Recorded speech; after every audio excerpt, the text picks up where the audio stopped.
हम लोग डिस्कस कर चुके हैं यहाँ पर क्या क्या, ब्रीफ बताओ इसका। सर ब्रीफ वैसा वाला बताओ या जो पढ़ा है वैसा वाला बताओ। नहीं मतलब हेडिंग्स बताओ, हेडिंग्स। हेडिंग्स पहले तो था how to analyse chemical composition, hmm primary and secondary metabolites, hmm biomacromolecules, hmm. Proteins, polysaccharide, nucleic acid, structure of proteins. अभी तो सिर्फ इतना ही पढ़ा है। Nature of bond linking monomer into, nature of bonding monomers and polymers, फिर बस dynamic यही स्टेट ऑफ बॉडी कॉम्पोनेंट्स। यही तो है, बस बस यही है। ठीक है? अब हम यहाँ से पढ़ेंगे आगे फर्दर। ठीक है, तो डीएनए का स्ट्रक्चर जानते हो ना, डबल हेलिकल मॉडल होता है, वाटसन एंड क्रिक ने दिया था। यहाँ तक हम लोग कर चुके हैं 9.8 तक, और इसमें 36 डिग्री का राइज पर बेस पेयर होता है और एंगल में, और अगर हम उसको कहें कि टर्न पर बेस पेयर, हाँ है ना, ये ज्यादा बढ़िया रहेगा कि हम कहें कि टर्न पर बेस पेयर होता है।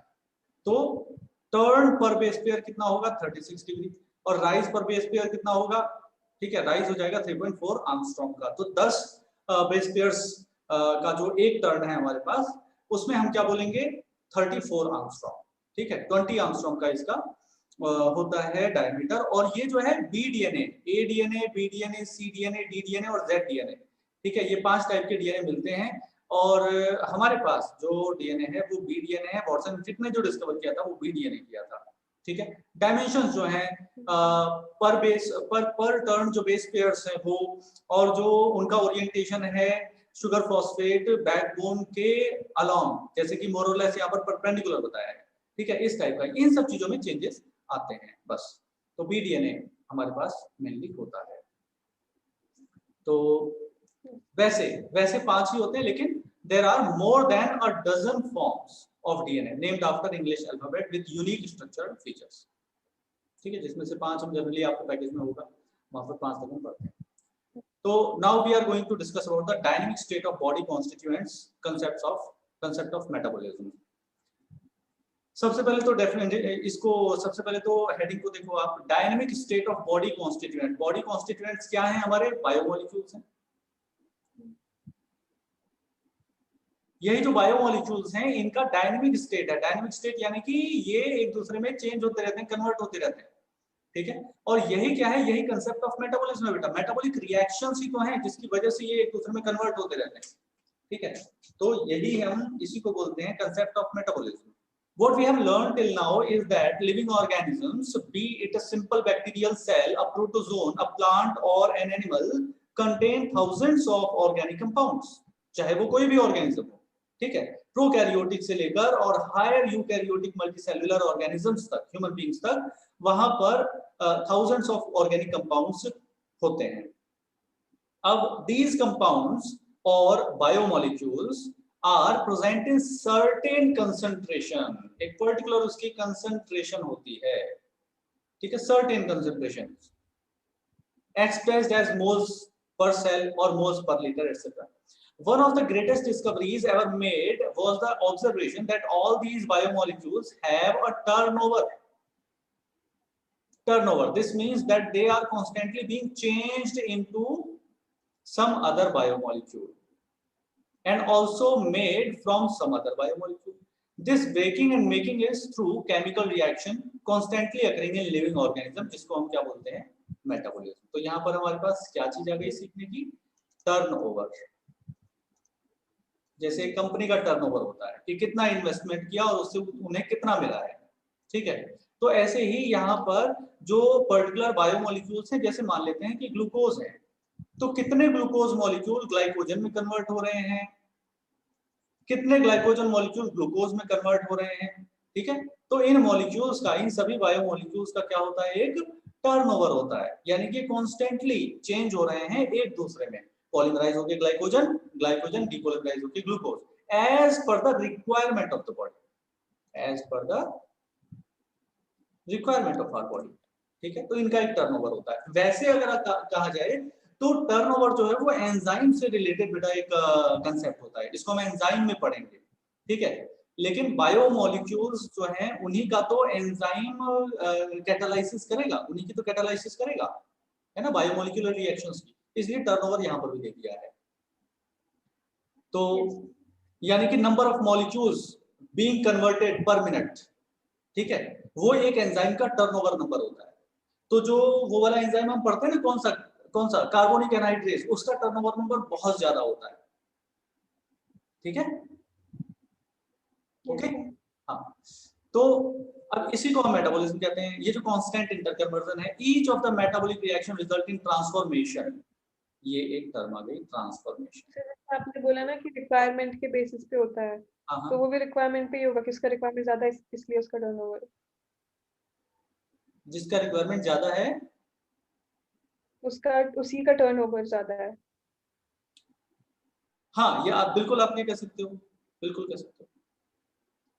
तो ट्रांसफॉर्मेशन की बात कर रहे हैं, मेटाबॉलिक रिएक्शन में एक केमिकल दूसरे केमिकल में कन्वर्ट हो रहा है, तो ये मेटाबॉलिक ट्रांसफॉर्मेशन है, ठीक है।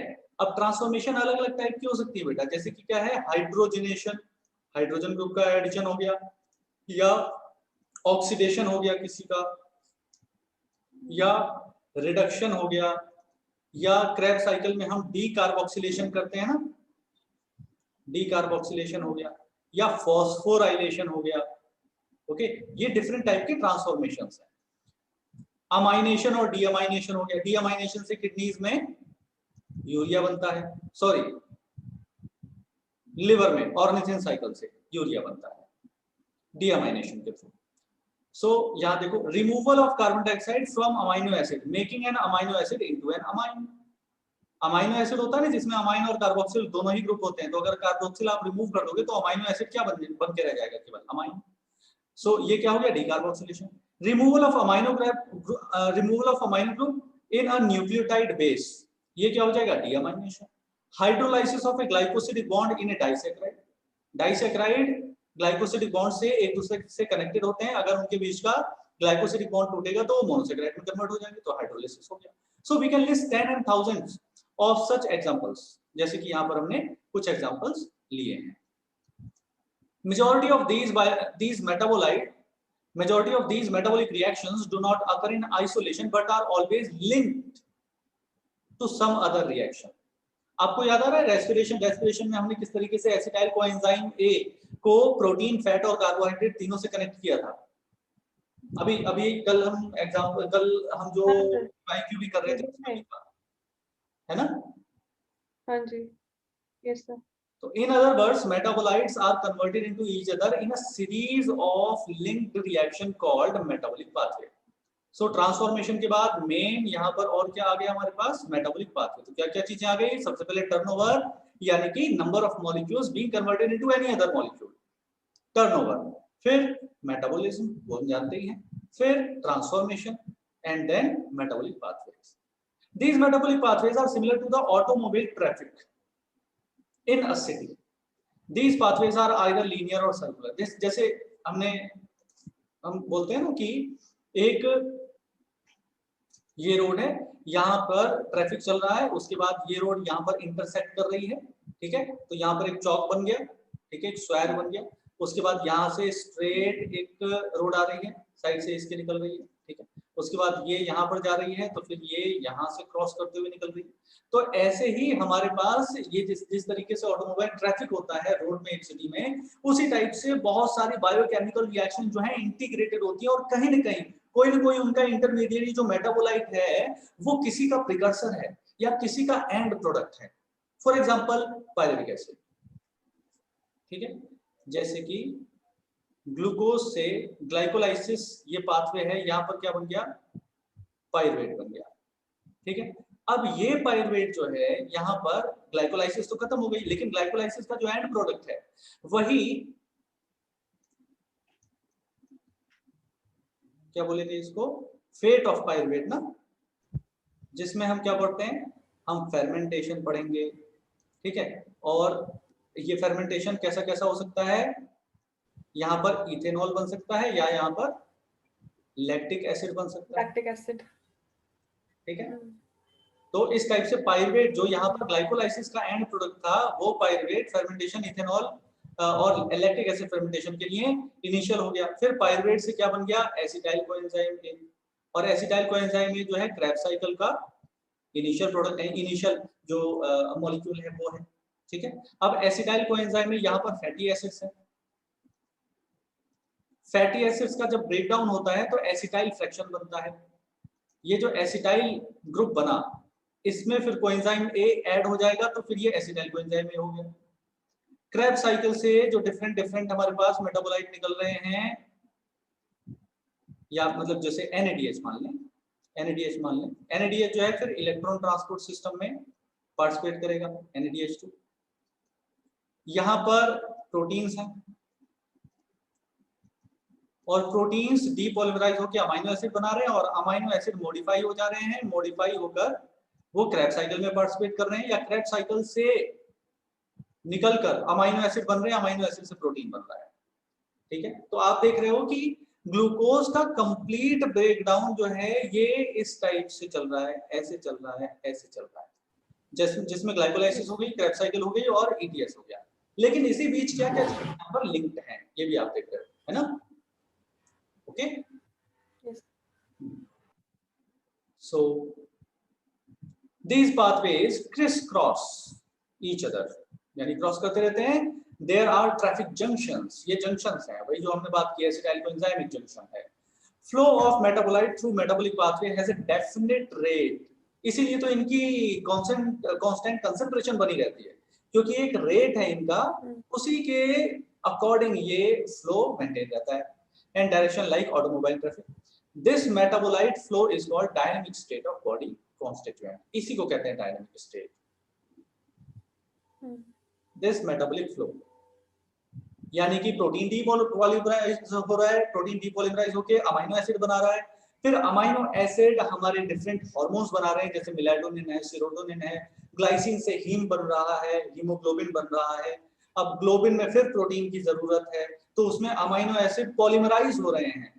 ठीक है, तो इस तरीके से अलग अलग जो है हमारे पास जो मेटाबॉलिक फ्लो है वो काम करता रहता है, और हर बायोमोलिक्यूल एक दूसरे में कन्वर्ट हो रहा है, हमेशा हमेशा हमेशा लगातार कन्वर्ट होता जा रहा है। किसी की कंसंट्रेशन मेंटेन्ड है, नहीं मेंटेन्ड है तो डीपॉलीमराइज होकर वो आ जाएगा, अगर ज्यादा हो गई तो पॉलीमराइज होकर स्टोर हो जाएगा। इस टाइप से डायनामिक स्टेट है।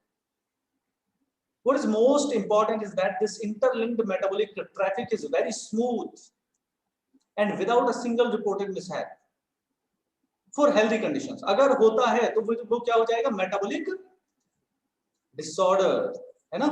अगर हो गया तो ठीक है, अगर ये मिसहैप हो गई तो वो क्या है, वो एक डिसऑर्डर, जाम लग जाएगा।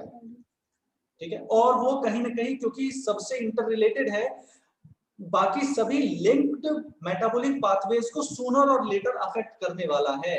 ठीक है, तो जो प्राइमरी सिम्टम्स आते हैं तभी ट्रीटमेंट अगर उसका हो गया तो that is good, otherwise multiple metabolic pathways are going to be affected. Yes. Another feature of these metabolic reaction is that every chemical reaction is a catalyzed reaction. ये बात बड़ी इंपॉर्टेंट है, विदाउट एनी एक्सेप्शन यहाँ पर चीजें है कि जितनी भी केमिकल रिएक्शन हमारे बॉडी में होती हैं, ठीक है, वो सभी की सभी क्या है, कैटालाइज्ड है, यानी कि there is no uncatalysed metabolic conversion in the living system. ठीक है, ऐसी कोई भी मेटाबॉलिक रिएक्शन नहीं है जो कि अनकैटालाइज्ड हो एक लिविंग ऑर्गेनिज्म के अंदर। क्यों, ऐसा क्यों है, बता सकते हो? What is its reason why I am telling you this? क्योंकि जो नेचुरल हुआ वो स्लो होता है, तो उनको किसी चीज की जरूरत होती है रिएक्शंस में। हाँ, फास्ट होती हैं, बहुत ज्यादा फास्ट होती हैं मेटाबॉलिक रिएक्शंस, और एक लिविंग सिस्टम को सरवाइव करने के लिए बहुत क्विक रिस्पॉन्सिव होना होता है। तो मेटाबॉलिक पाथवे अगर स्लो होगा तो प्रॉब्लमेटिक है। ठीक है, इसलिए वहां पर कैटालाइज्ड रिएक्शन का होना जरूरी है। ठीक है, जिससे रेट ऑफ रिएक्शन इतना ज्यादा हाई हो कि रिक्वायर्ड अमाउंट ऑफ मॉलिक्यूल्स तुरंत बने। ठीक है, ऐसा है। Even carbon dioxide dissolving in water, a physical process, is a catalyzed reaction in living system. आपको पता है ना, carbonic anhydrase H2CO3 H plus और HCO3 नेगेटिव। ठीक है, रिवर्सिबल रिएक्शंस होती हैं ये सब। यहाँ पर भी कार्बोनिक एनहाइड्रेज है, हालांकि अनस्टेबल होता है, टूट ही जाएगा अपने आप, ठीक है, तो इस टाइप से है। तो the catalyst which hastens the rate of a given metabolic conversion are also protein. हासन करने का मतलब क्या है? फास्ट कर देना, इंक्रीज कर देना, एक्सेलरेट कर देना, वो भी प्रोटीन ही होते हैं ये कैटालिस्ट जो कि लिविंग सिस्टम में पाए जाते हैं। और ये प्रोटीन्स जिनमें कैटालिटिक पावर होती है उनको क्या बोलते हैं हम? एंजाइम। ठीक है, तो इस तरीके से dynamic state of body constituents, concept of metabolism में आपको क्या क्या बता दिया कि मेटाबॉलिज्म जो मेटाबोलाइट्स होते हैं उनका टर्नओवर नंबर होता है, यानी कि वो हमेशा एक सर्टेन रेंज में मेंटेन रहने के लिए एक दूसरे में कन्वर्ट होते रहते हैं। ठीक, फिर मेटाबॉलिज्म होता है, यही सारी बायोकेमिकल रिएक्शन मेटाबॉलिज्म बनाती है। ट्रांसफॉर्म होते रहते हैं मेटाबॉलिक जो मॉलिक्यूल्स हैं, जैसे कि हमने कहा deamination, hydrogenation, oxidation, reduction, decarboxylation, phosphorylation and so on, बहुत सारे हैं। तो अब इसमें मेटाबॉलिक पाथवेज हैं, यानी कि ये जो मेटाबॉलिक ट्रांसफॉर्मेशन है ग्लूकोज से ग्लूकोज 6 फॉस्फेट से फ्रक्टोज 6 फॉस्फेट से फ्रक्टोज 1,6 बिस फॉस्फेट से DHAP PGL, फिर 1,3 डाई PGA, फिर 3 PGA 2 PGA PEPA PEP, उसके बाद फिर तो यहाँ पर आप देख रहे हो कि किस तरीके से फॉस्फोरिलेशन, डीफॉस्फोरिलेशन, फिर ब्रेकडाउन, हाइड्रोलिसिस, ठीक है, इस टाइप से हो रहा है, ATP सिंथेसिस हो रहा है। ठीक है, तो मेटाबॉलिक जो ट्रांसफॉर्मेशन है उससे मेटाबॉलिक पाथवे बनता है, और ये जो मेटाबॉलिक पाथवे हैं ये एक दूसरे को क्रॉस करते हैं और बिल्कुल स्टेबिलिटी के साथ स्मूथली और without a single reported mishap ये प्रोसेस हेल्दी कंडीशंस को मेंटेन रखती है। ठीक है, यानी कि कहने का मतलब ये हो गया कि in order to respond what we can say respond, क्या बोलेंगे उसको, respond immediately. In order to respond immediately to any stimulus, these metabolic pathways need to be operated very frequently and at a very high rate, and that is possible only by the presence of a catalyst. And the catalyst in living system are what? Protein, and these catalytic power containing protein are known as enzymes. So now metabolic basis for living. Metabolic pathways can lead to more complex structure from a simple structure, जैसे कि acetic acid जो है वो cholesterol का precursor होता है, acetic acid से cholesterol बनता है, और lead to a simpler structure from a complex structure, जैसे ग्लूकोज जो है वो लैक्टिक एसिड बनाता है, ग्लूकोज 6 कार्बन कंपाउंड है, लैक्टिक एसिड 3 कार्बन कंपाउंड है। ठीक है, तो इस तरीके से यहाँ पर ग्लूकोज में ज्यादा कार्बन होते हैं, लैक्टिक एसिड में कम कार्बन होते हैं, तो ये ब्रेकडाउन हो गया इसका। The former case are called biosynthetic pathway, यानी कि अगर यहाँ पर एसिटिक एसिड से कोलेस्ट्रॉल बन रहा है तो ये क्या हो जाएगा? एनाबोलिज्म हो जाएगा, एनाबोलिक रिएक्शन हो जाएगी। और अगर ग्लूकोज से लैक्टिक एसिड बन रहा है यानी कि ब्रेकडाउन हो रहा है तो ये कैटाबोलिज्म हो जाएगा। Anabolic pathway is expected consume energy, consume क्यों करते हैं एनर्जी? क्योंकि यहाँ पर बेटा बॉन्ड फॉर्मेशन होना होता है, और बॉन्ड फॉर्मेशन के लिए क्या रिक्वायर्ड होता है? एनर्जी रिक्वायर्ड होती है। एनर्जी रिक्वायर्ड होती है तो बेटा डेल्टा एच क्या हो जाएगा? पॉजिटिव, यानी कि एंडोथर्मिक रिएक्शन होगी, इस रिएक्शन में एनर्जी लग रही है। जबकि कैटाबोलिक रिएक्शन में क्या होता है? बॉन्ड्स का ब्रेकडाउन होता है, निकलती है, रिलीज होती है ना, और एनर्जी क्या होगी? एनर्जी रिलीज होगी, और एनर्जी रिलीज होगी तो डेल्टा एच क्या आ जाएगा यहाँ पर? नेगेटिव, यानी कि एक्सोथर्मिक रिएक्शन होगी। ओके, और भी एग्जांपल्स के साथ बताएं यहाँ पर। Assembly of protein from amino acid, amino acid मिलके प्रोटीन बन रहे हैं, पॉलीमराइज हो रहे हैं, तो इसमें एनर्जी चाहिए होगी। जबकि अगर हम यहाँ पर ग्लूकोज को लैक्टिक एसिड में कन्वर्ट कर रहे हैं अपने स्केलेटल मसल में, तो एनर्जी निकलती है, उस एनर्जी का हम यूज करते हैं मसल्स के मूवमेंट में। This metabolic pathway from glucose to lactic acid which occurs in 10 metabolic steps is called glycolysis. एक मेटाबॉलिक पाथवे का आपको एग्जांपल भी दे दिया। ठीक है, living organisms have learn to trap this energy liberated during degradation and store it in the form of chemical bond. ये जो एनर्जी रिलीज हो रही है ऊपर यहाँ पर, ये जो एनर्जी रिलीज हुई, इस एनर्जी को ट्रैप किया जाता है। अब ट्रैप करने के लिए हमारे पास एक बहुत ही स्पेशल काइंड का मॉलिक्यूल है, जिसमें ये जो एनर्जी है ये बॉन्ड एनर्जी के फॉर्म में स्टोर होगी, बॉन्ड एनर्जी। ठीक है, और इस बॉन्ड एनर्जी को जो स्टोर किया जाता है वो किस में किया जाएगा? High energy phosphate bonds, high energy phosphate bonds बोलते हैं इसको। ठीक है। और ये एनर्जी करेंसी कहलाता है ये वाला मॉलिक्यूल। क्या है आपको बिल्कुल पता ही है ऑलरेडी, एटीपी की बात हो रही है। तो एटीपी में क्या होगा, एडिनोसिन होगा, है ना, एडिनोसिन ट्राइफॉस्फेट है ना बेटा, ये ट्राइफॉस्फेट यानी कि ये मान लो एडिनोसिन हो गया, अब इसमें 1 2 और 3, ये जो तीसरा वाला होता है इसको थोड़ा सा बेबी बनाते हैं, यानी कि हाई एनर्जी रिप्रेजेंट करने के लिए। तो एडिनोसिन मतलब एडेनिन और शुगर, एडेनिन और शुगर हो गया न्यूक्लियोसाइड। अब ये इसमें 3 फॉस्फेट लग गए, अब ये हो गया ट्राई न्यूक्लियोटाइड, ठीक है। या क्या कहेंगे, न्यूक्लियोसाइड ट्राइफॉस्फेट कहेंगे, ट्राई न्यूक्लियोटाइड नहीं कहेंगे। ट्राई न्यूक्लियोटाइड तो फिर वो 3 न्यूक्लियोटाइड हो गए ना, वैसा नहीं कहेंगे। एडिनोसिन ट्राइफॉस्फेट है तो it is the triphosphate nucleoside, ठीक है, 3 है इसमें। तो ये जो लास्ट वाला होता है ये हाई एनर्जी होता है, this one, high energy phosphate form. So how do living organisms derive their energy? What strategy have they evolved? How do they store this energy and in what form? How do they convert this energy into work? You will study and understand all this under a subdiscipline called bioenergetics later in your higher classes.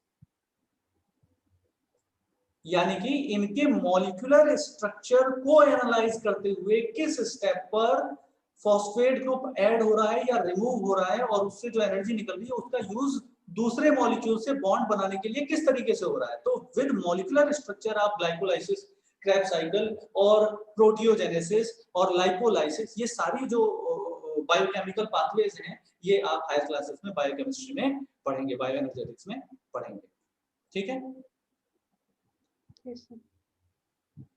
तो हमने इससे पहले क्या पढ़ा, dynamic state of body constituent concept of metabolism, यानी कि turnover क्या होता है, मेटाबॉलिज्म क्या होता है, ट्रांसफॉर्मेशन क्या चीज है, मेटाबॉलिक पाथवेज हैं, डिस्क्रॉस करते हैं।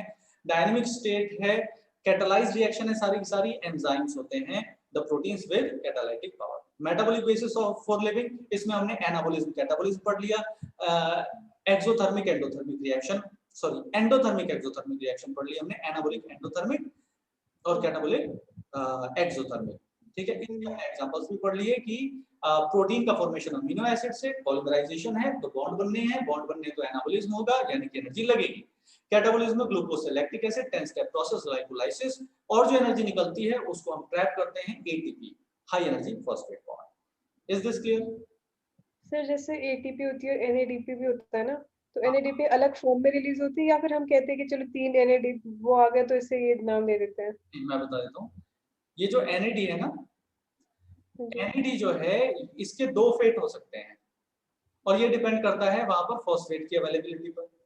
अब ये एनएडीपी हो सकता है या ये एनएडीएच में कन्वर्ट हो सकता है। अब एनएडीपी फर्दर अगर उसका हाइड्रोजनेशन हो गया तो वो NADPH2 हो सकता है। NADH में अगर एक और हाइड्रोजन और इलेक्ट्रॉन मिल जाए इसको तो ये NADH2 हो सकता है। लेकिन इनमें जो इलेक्ट्रॉन और हाइड्रोजन की जो एनर्जी है, हाइड्रोजन आयन और इलेक्ट्रॉन है यहाँ पर जब ये लिबरेट होंगे, ठीक है, यहाँ पर हाई एनर्जी फॉस्फेट बॉन्ड नहीं है बेटा, ठीक है, इनमें हाई एनर्जी फॉस्फेट बॉन्ड नहीं होता है। ये जस्ट 2 फॉर्म है, एनएडी के 2 फेट हैं जिसके फॉर्म में ये यूज किया जा सकता है बॉडी के अंदर, ठीक है। लेकिन ये डायरेक्ट एनर्जी सप्लाई नहीं करता, इसको इलेक्ट्रॉन ट्रांसपोर्ट चेन से होकर गुजरने की जरूरत है, तब ये एनर्जी यूटिलाइज होगी एटीपी के फॉर्मेशन में। तो dynamic state of body constituent concept of metabolism और मेटाबॉलिक बेसिस फॉर लिविंग, ये दोनों चीजें हमने कर ली हैं, ठीक है। अब है the living state. At this level, you must understand that the tens and thousands of chemical compounds in a living organism, otherwise called metabolites, यानी कि जो मेटाबोलाइट्स हैं और biomolecules, are present at concentrations characteristic of each of them. अभी हमने एक constant concentration की बात की थी, ठीक है। अब वही बात हम यहाँ पर करने वाले हैं, लिविंग स्टेट में करने वाले हैं कि मेटाबोलाइट्स और बायोमोलिक्यूल्स जो इतने डिफरेंट टाइप्स के हैं, ऐसा नहीं है कि कोई कितना भी हो सकता है, नहीं, एक स्टेबिलिटी है, उनकी एक पर्टिकुलर रेंज है जिसमें वो पाए जाएंगे। So for example the blood concentration of glucose in a normal healthy individual is 4.5 to 5.0 millimolar, ये कॉन्सेंट्रेशन होती है। ग्लूकोज की ब्लड में नॉर्मली मिलीमोलर अगर बोले तो, while that of hormones would be in nanograms, यानी कि हार्मोन्स जो है, हार्मोन्स की कैरेक्टरिस्टिक तो आप जानते हैं, हार्मोन्स बहुत कम अमाउंट में निकलते हैं और बहुत ज्यादा स्पेसिफिक होते हैं, इसलिए उतने ही अमाउंट में वो काम कर देते हैं, तो मिलीलीटर में हो सकते हैं या नैनोग्राम में होते हैं वो। So the most important fact of biological system is that all living organisms exist in a steady state characterized by concentration of each of these biomolecule. Steady state का क्या मतलब हो गया बेटा? स्टेडी स्टेट का क्या मतलब है? ये स्टेडी स्टेट है, ठीक है, यानी एक पर्टिकुलर रेंज है हर बायोमोलिक्यूल की। These biomolecules are in metabolic flux. Metabolic flux यानी वही जो टर्नओवर से रिलेटेड बात है ये। मेटाबॉलिक फ्लक्स यानी कि एक कुछ जो ग्लूकोज मॉलिक्यूल्स हैं वो कन्वर्ट हो रहे हैं ग्लाइकोजन में, ग्लाइकोजन मॉलिक्यूल कन्वर्ट हो रहे हैं ग्लूकोज में, सेल से बाहर मॉलिक्यूल जा रहा है, ई फ्लक्स हो रहा है, सेल के अंदर मॉलिक्यूल आ रहा है, इन फ्लक्स हो रहा है, ठीक है। तो जो मेटाबोलाइट्स हैं या बायोमोलिक्यूल्स हैं वो मेटाबॉलिक फ्लक्स में रहते हैं। जैसे कि अगर ज्यादा हो गया तो पॉलीमराइज हो गया, कम हो गया तो डीपॉलीमराइज होके मेकअप हो गया। तो 4.5 से 5.0 के बीच में ही वो रेंज रहेगी, कंसंट्रेशन इस रेंज के बीच में ही रहेगी। Any chemical or physical process moves spontaneously to equilibrium, ये हम जानते हैं, ठीक है। The steady state is a non-equilibrium state। non-equilibrium क्यों है? क्योंकि गिन के मॉलिक्यूल्स नहीं कन्वर्ट हो रहे हैं, कि जितने मॉलिक्यूल्स ग्लाइकोजन के बन रहे हैं उतने ही मॉलिक्यूल्स जो हैं फिर ग्लूकोज के यहाँ पर आ रहे हैं, उतने ही मतलब मॉलिक्यूल्स जो है ग्लाइकोजन के डीपॉलीमराइज होकर ग्लूकोज बना रहे हैं। ऐसा कुछ नबातुला नहीं है, वहां पर रेंज है 4.5 से 5.0। अगर वो हो जाती है क्या बिल्कुल कांस्टेंट हो जाती है तो उसको हम बोलते हैं कि वो इक्विलिब्रियम स्टेट आ गई, ठीक है। स्टेडी स्टेट तो वो भी होती कि एक पर्टिकुलर कंसंट्रेशन है, ठीक है, लेकिन अगर वो विदाउट एनी मेटाबॉलिक फ्लक्स होती तो उसको हम बोलते हैं कि इक्विलिब्रियम है, यहाँ पर नॉन इक्विलिब्रियम है। One should remember from physics that system at equilibrium can not perform work. Physics में हम ऐसा बोलते हैं कि अगर कोई भी सिस्टम इक्विलिब्रियम पे है तो वर्क परफॉर्म नहीं कर सकता, वर्क परफॉर्म नहीं कर सकता तो लिविंग स्टेट कैसे मेंटेन रहेगी। इसलिए हमारे अंदर क्या है, नॉन इक्विलिब्रियम स्टेडी स्टेट है। मैं दोबारा से बोल रहा हूँ, ये 4.5 से 5.0 ये जो रेंज है, ठीक है, ये भी स्टेडी स्टेट इसको बोल सकते हैं। या अगर वो 4.8 ही मेंटेन हो जाए, केवल केवल इतनी ही रहे, हमेशा इतनी ही रहे, तो ये भी स्टेडी स्टेट है। तो ये अगर हो जाएगी तो इसको क्या बोलेंगे हम, इक्विलिब्रियम बोल देंगे। लेकिन ये हो नहीं सकता ना बॉडी में। बॉडी में ऐसा नहीं हो सकता, क्यों? क्योंकि हम ब्रीथ कर रहे हैं, हम रेस्पायर कर रहे हैं, हम एक्सक्रीशन ऑस्मोरेगुलेशन परफॉर्म कर रहे हैं, हम सोच रहे हैं, स्टिमुलस आ रहे हैं बहुत डिफरेंट टाइप के, विचार आ रहे हैं अंदर बहुत सारे टाइप के, हार्ट रेट कम हो रहा है, ज्यादा हो रहा है, ठीक है, मतलब एक रेंज में है, हार्ट रेट वो भी मेंटेन है। आप 1 मिनट में देख लो, अगर आपका 78 आ रहा है तो अगले मिनट 78 नहीं आएगा, ठीक है। तो यानी कि किस टाइप की स्टेडी स्टेट हमारे अंदर मेंटेन्ड है, non equilibrium, non equilibrium steady state maintained है, यहां पर लिख रखा है बोर्ड में। Hence the living state is a non-equilibrium steady state to be able to perform work. Living process is a constant effort to prevent falling into equilibrium. Equilibrium में नहीं आते हैं हम, ठीक है, क्यों? क्योंकि खाना खा रहे हैं, उसके बाद फिर हम कुछ काम भी परफॉर्म कर रहे हैं, ठीक है।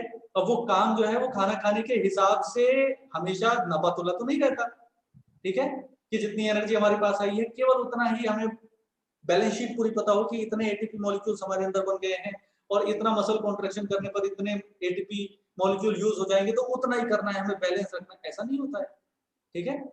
तो this is achieved by energy input. ये जो नॉन इक्विलिब्रियम वो है, ये ऐसा क्यों है, ठीक है।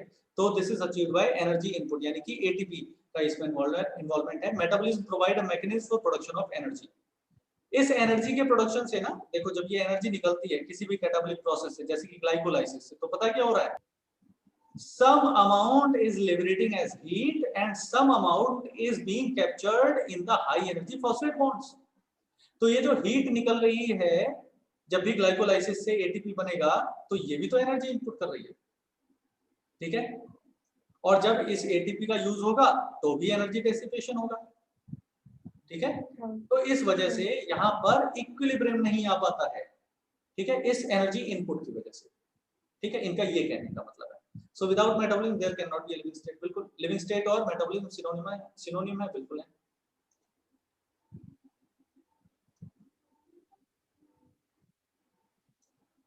ठीक है। yes. तो ये हमारा हो गया dynamic state of body constituent concept of metabolism, जिसमें हमने ट्रांसफॉर्मेशन और टर्नओवर और डायनेमिक और अनकैटलाइज्ड बायोकेमिकल रिएक्शन कोई भी नहीं है, एंजाइम्स, इन सब के बारे में पढ़ा। मेटाबॉलिक बेसिस फॉर लिविंग में एनाबॉलिज्म, कैटाबॉलिज्म हमने देख लिया और इसके एक एक एग्जांपल देख लिए। और ये जो एनर्जी करेंसी है एटीपी, इसमें हाई एनर्जी फॉस्फेट बॉन्ड है जहाँ पर ये स्टोर कर ली जाती है। फिर द लिविंग स्टेट में देख लिया कि नॉन इक्विलिब्रियम स्टेडी स्टेट है, यानी कि एक रेंज मेंटेन्ड है, उसी रेंज में कंसंट्रेशन मिलेगी डिफरेंट बायोमोलिक्यूल की, ठीक है, लेकिन हमेशा डेफिनेट नहीं रहती है, उस रेंज में मॉड्यूलेट होती रहती है, ठीक है। नॉन इक्विलिब्रियम स्टेडी स्टेट है। लिविंग स्टेट और मेटाबॉलिज्म सिनोनिम है, क्योंकि बिना मेटाबॉलिज्म के लिविंग स्टेट नहीं इमेजिन की जा सकती है, क्योंकि मेटाबॉलिज्म से ही कुछ मॉलिक्यूल्स बन रहे हैं जो हमारे किसी रिस्पॉन्स के लिए रिस्पॉन्सिबल है, ठीक है। मेटाबॉलिज्म अगर है तो मेटाबॉलिज्म की वजह से जो मॉलिक्यूल्स या एंड प्रोडक्ट बन रहे हैं, ठीक है, वो हमारे रिस्पॉन्स के लिए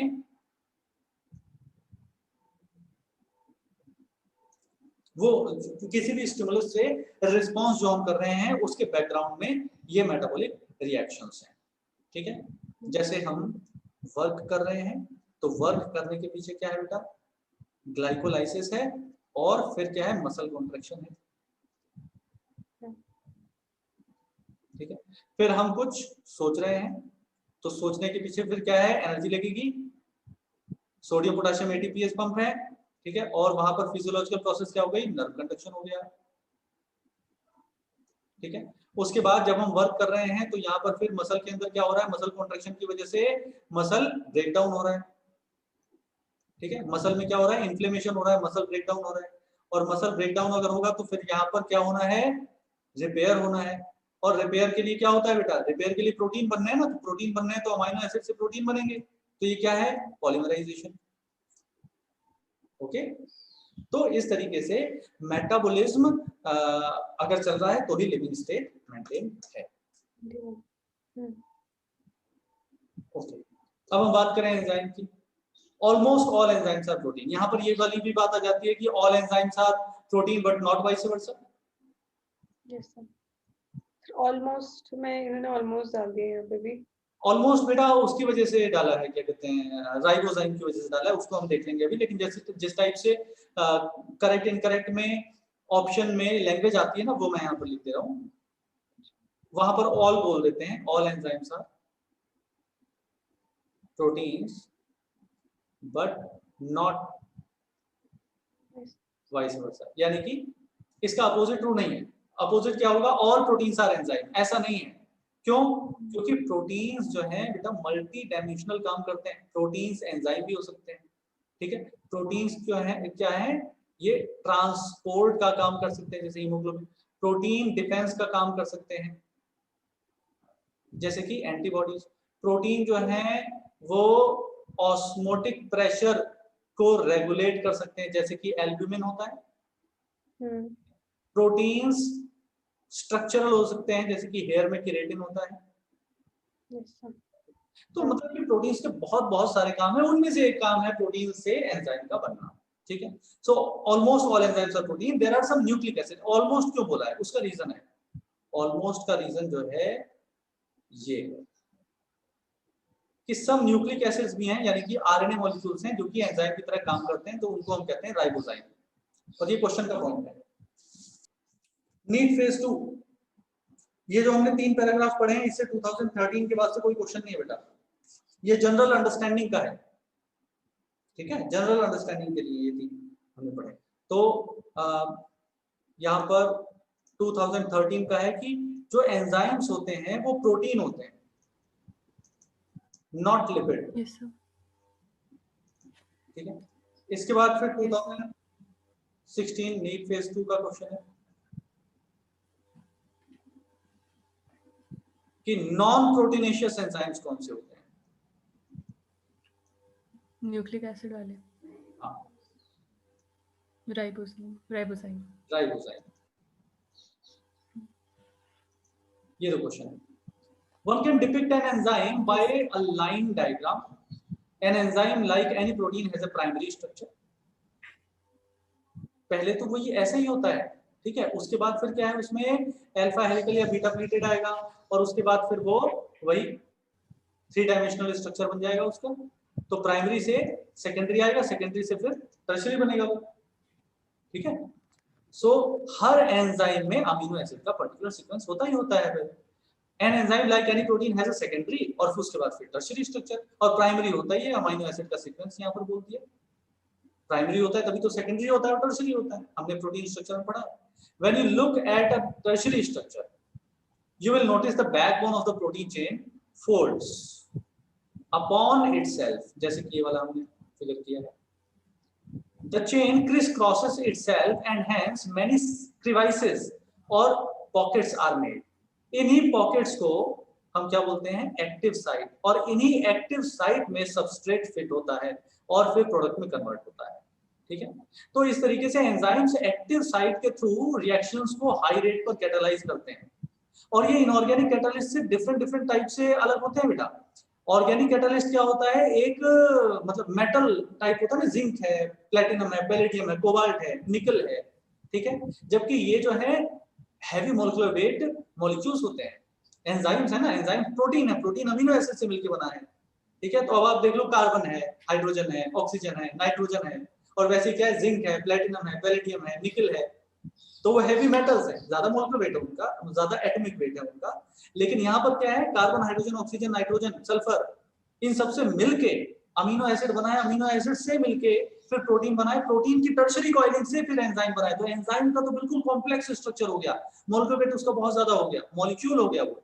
जबकि इनऑर्गेनिक कैटालिस्ट में हम क्या कहते हैं कि वो जिंक है ना, इस टाइप से।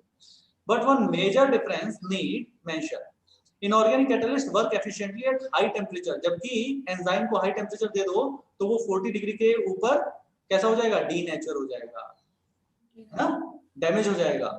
जबकि आपने केमिस्ट्री में देखा होगा कि जब हम ज्यादा टेम्परेचर देते हैं तो प्रोडक्ट जल्दी बनता है, ठीक है। Yes sir. तो इनऑर्गेनिक कैटालिस्ट का काम करने का तरीका और एंजाइम का काम करने का तरीका अलग है, और उसके लिए जो रिक्वायर्ड कंडीशंस है वो भी अलग है। However, enzymes isolated from organisms who normally live under extremely high temperature, hot vents and sulfur springs are stable. अगर मतलब हम उन्हीं में से एंजाइम को आइसोलेट करें जो ज्यादा अनफेवरेबल कंडीशन में रहते हैं, तब तो मतलब उनके एंजाइम भी स्टेबल ही होंगे, and retain their catalytic power even at high temperature 80 से 90, ठीक है। तो ये जो हाई टेम्परेचर 40 का लिखा है, मतलब किसी को बुखार वगैरह है तब भी? हाँ बेटा बिल्कुल। क्या होता है देखो, उस केस में क्या होता है, जब हमें बुखार वगैरह होता है, ठीक है, फीवर के केस में क्या होता है, फीवर के केस में हमारा जो मेटाबॉलिज्म है वो डाउन चला जाता है, ठीक है। क्यों? क्योंकि टेम्परेचर जो कोर बॉडी टेम्परेचर है, कोर टेम्परेचर राइज कर रहा है, कोर टेम्परेचर राइज कर रहा है, तो हमारे जो एंजाइम्स हैं वो एंजाइम्स लेस फंक्शनल होंगे, और अगर लेस फंक्शनल होंगे तो मेटाबॉलिक रिएक्शंस पे क्या फर्क पड़ेगा, metabolic reactions will also go down, इनका रेट भी डाउन हो जाएगा। और अगर रेट डाउन हो जाएगा तो बेटा हमने कहा था कि हमारा हर रिस्पांस मेटाबॉलिक रिएक्शन का एंड रिजल्ट है, तो हमारा रिस्पांस भी डाउन जाएगा। रिस्पांस डाउन जाएगा यानी कि उसी को कहते हैं ना लिथार्जी, लिथार्जी या फैटीग, ठीक है, या लेस रिस्पॉन्सिवनेस, है ना। तो वो इसीलिए तो होता है फीवर में। Yes. Thermal stability is thus an important quality of such enzymes isolated from thermophilic organisms. इसमें थर्मोफिलिक में हम उसकी बात कर रहे हैं, आर्की बैक्टीरिया वगैरह की। बिल्कुल बिल्कुल, किसकी? जो हॉट स्प्रिंग्स में सर्वाइव कर लेते हैं। थर्मस एक्वाटिकस से टार्क डीएनए पॉलीमरेज निकालते हैं ना पीसीआर में यूज करने के लिए। Yes sir. याद आया बायोटेक, हाँ नाम याद आया। Thermos aquaticus torque DNA polymerase use करते हैं बेटा वहां पर, ठीक है। एलेक्स जेफरी जब वो वापस आ रहे थे हॉलिडे से, तब उनको आइडिया आया कि आर्टिफिशियली भी तो बना सकते हैं हम डीएनए। तो थर्मल स्टेबिलिटी की यहाँ पर जो बात आई है वो वहां से लिंक हो गया। तो थर्मल स्टेबिलिटी जो पाई जाती है एंजाइम्स में, वो कहाँ पाई जाएगी? उन्हीं ऑर्गेनिजम्स में जो कि थर्मली स्टेबल है, यानी थर्मोफिलिक ऑर्गेनिजम्स, ठीक है। ओके।